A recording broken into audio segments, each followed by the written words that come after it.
Hello all, welcome to my channel. Today we are going to discuss about did helping verb. The did is frequently using in our daily life. Did represent the simple past tense. మనం didని simple past టెన్స్లో ఉపయోగిస్తాం. మనం didని ఉపయోగిస్తూ positive, negative and question సెంటెన్సెస్ని ఎలా frame చేయాలో చూద్దాం. Subject I, we, you, they, he, she, it వచ్చినప్పుడు డిడ్ని ఉపయోగిస్తాం.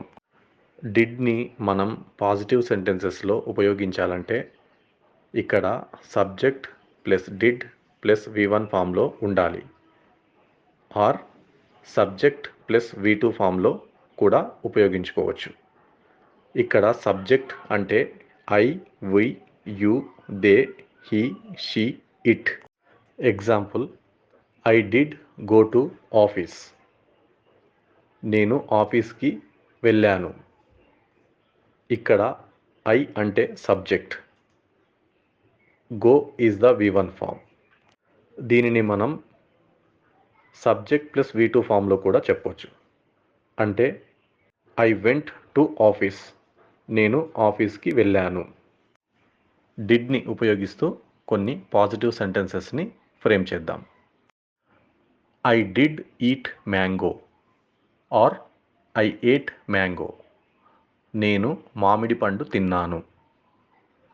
We did play cricket or we played cricket. మేము క్రికెట్ ఆడాము. You did find solution or you found solution. మీరు పరిష్కారం కనుగొన్నారు. They did leave from Hyderabad last week or they left from Hyderabad last week. వారంతా పోయిన వారమే హైదరాబాద్ నుంచి వెళ్ళిపోయారు. He did come yesterday or he came yesterday. అతను నిన్న వచ్చాడు. She did make cake or she made cake. ఆమె కేక్ తయారు చేసింది. It did run fast or it ran fast. ఇది వేగంగా పరిగెత్తింది.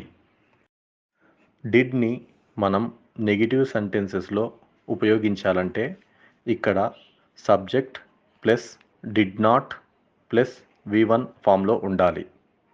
ఇక్కడ సబ్జెక్ట్ అంటే I, we, you, they, he, she, it.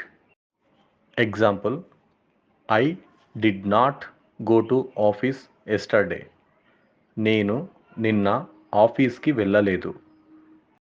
ఇప్పుడు మనం డిడ్ పైన కొన్ని నెగిటివ్ సెంటెన్సెస్ని ఫ్రేమ్ చేద్దాం. I didn't eat mango. నేను మామిడి పండు తినలేదు. We didn't play cricket. మేము క్రికెట్ ఆడలేదు. You didn't find solution. మీరు పరిష్కారం కనుగొనలేదు. They didn't leave from Hyderabad last week. వారంతా పోయిన వారం హైదరాబాద్ నుంచి వెళ్ళలేదు. He didn't come yesterday. అతను నిన్న రాలేదు. She didn't make cake. ఆమె కేక్ తయారు చేయలేదు. It didn't run fast. అది వేగంగా పరిగెత్తలేదు. డిడ్ని మనం క్వశ్చన్స్లో చెప్పాలి అంటే did plus subject plus V1 ఫామ్లో ఉండాలి. ఇక్కడ సబ్జెక్ట్ అంటే I, we, you, they, he, she, it. Example, did I go to office yesterday. నేను నిన్న ఆఫీస్కి వెళ్ళానా. ఇప్పుడు డిడ్ని ఉపయోగిస్తూ కొన్ని క్వశ్చన్ సెంటెన్సెస్ని చూద్దాం. Did I eat mango. నేను మామిడి పండు తిన్నానా. Did we play cricket. మనం క్రికెట్ ఆడామా. Did you find solution. మీరు పరిష్కారం కనుగొన్నారా. Did they leave from Hyderabad last week. వారంతా పోయిన వారం హైదరాబాద్ నుంచి వెళ్ళిపోయారా. Did he come yesterday. అతను నిన్న వచ్చాడా. Did she make cake? ఆమె కేక్ చేసిందా? Did it run fast? అది వేగంగా పరిగెత్తిందా? I hope you understand this topic. ఇక్కడున్న వర్బ్స్ని యూజ్ చేస్తూ పాజిటివ్, నెగిటివ్ అండ్ క్వశ్చన్ సెంటెన్సెస్ని ఫ్రేమ్ చేయండి.